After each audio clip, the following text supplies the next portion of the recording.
आज मैं बताऊंगा स्टार डेल्टा मोटर की डायरेक्शन कैसे बदलते हैं। How to change direction of three phase induction motor.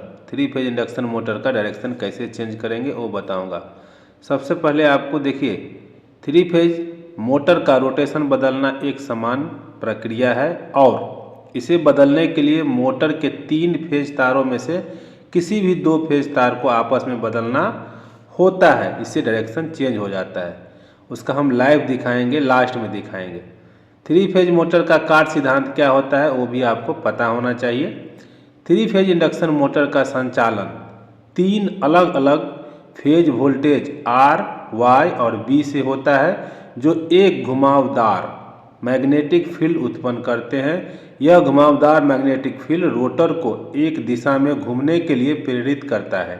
यदि हम इन 3 फेजों में से किसी भी 2 फेज को आपस में बदलते हैं तो घुमावदार मैग्नेटिक फील्ड की दिशा भी उल्टी हो जाती है और इससे मोटर का रोटेशन घुमाव भी बदल जाता है। आपको ध्यान रखना है कि आपस में यदि हम कोई 2 फेज बदल देंगे तो उसका मैग्नेटिक फील्ड क्या होगा, चेंज हो जाएगा। इससे डायरेक्शन चेंज हो जाता है। अब देखिए, रोटेशन बदलने की प्रक्रिया क्या होता है। सुरक्षा प्रबंधन होता है। मोटर का रोटेशन बदलने से पहले आपको मुख्य स्विच जो होता है उसको, मोटर का जो स्विच होता है उसको ऑफ करना चाहिए ताकि बिजली का सप्लाई बंद हो जाए। ध्यान रखें कि यह कार्य केवल तभी करें जब मोटर पूरी तरह से बंद हो, न चल रही हो। बंद होने से ही आपको करना है ये काम चेंज। फेज तारों को पहचानना होता है, कौन सा फेज कहाँ है। थ्री फेज मोटर में 3 मुख्य फेज वायर होते हैं जिन्हें आमतौर पर रेड R बोलते हैं, Y येलो बोलते हैं, B ब्लू बोलते हैं के रूप में पहचान किया जाता है। ये 3 फेज तार इलेक्ट्रिक मोटर के टर्मिनल बॉक्स से जुड़े होते हैं। आपको ध्यान रखना है RYB मोटर का टर्मिनल बॉक्स में जुड़े रहते हैं। फेज तार को बदले, कैसे बदलेंगे।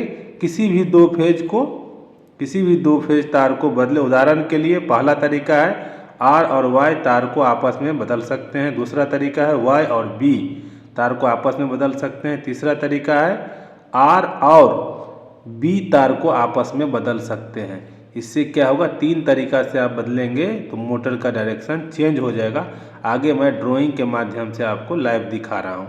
अब देखिए, ये ड्राइंग किया हूँ, ये है क्लॉकवाइज और एंटी क्लॉकवाइज। देखिए, ये R फेज है, Y फेज है और ब्लू फेज है। यहाँ पे क्लॉकवाइज चलता है। यहाँ पे R फेज को L1, Y को L2 और B को L3 बोलते हैं, तो आपको ध्यान रखना है।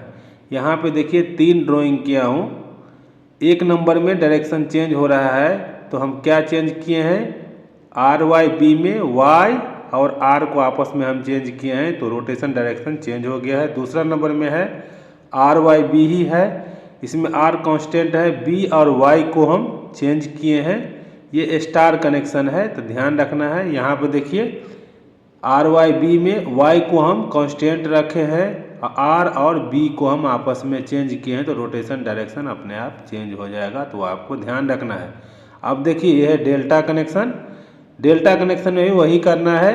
यहाँ पे देखिए R, Y और B, R को L1, Y को L2 और B को L3 बोलते हैं। ये क्लॉकवाइज में है, ठीक है। पहला जो ड्राइंग है वो आपका एंटी क्लॉकवाइज 1 नंबर में। देखिए RY को आपस में चेंज किए हैं, B आपका कांस्टेंट है।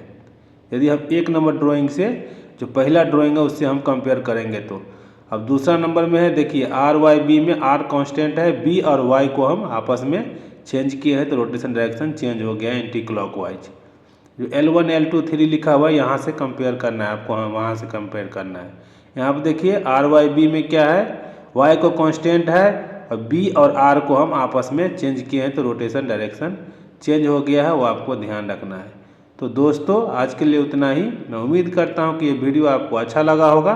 अच्छा लगा है तो मेरे चैनल को लाइक कीजिए, सब्सक्राइब कीजिए, दोस्तों के साथ अधिक से अधिक शेयर कीजिए। कोई क्वेश्चन है तो कमेंट्स कीजिए, मैं उसका उत्तर ज़रूर दूंगा। आज के लिए इतना ही। Thank you very much.